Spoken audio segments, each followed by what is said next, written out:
Maitodolie huruma nkera. Matodolie huruma nkera nemeeta loomenye. Matodolie huruma nkituak nemekure eeta irpayiani lenche. Maibung'a nikinyorru kama apake kinyorr ishiu irpayiani lenye.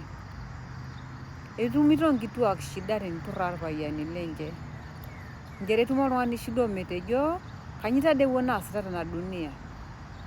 Netii naichukua maamuzi magumu nkulie aaku duo apuo meshomoita aany enkop labda ning'ua nkulie nkang'itie nena duo apa nayamieki amu inji dii iting' thamani oltung'ani tonkituak ormaasai tenemekure iyata irpayiani. Todua ake duo mokure ira oltung'ani toki kumbe maibadilikata siyiok, maeshimutu nkoliak, maiheshimu enye naistahili, maisaidia enikindimu, mekintoki sii anyamari orpayiani lenche nemekure ishiu amu eeta nkera iltung'anak. Neeta nkera naayieu neponu aitumia ina mali. Nawapenda muwe na siku njema hapo.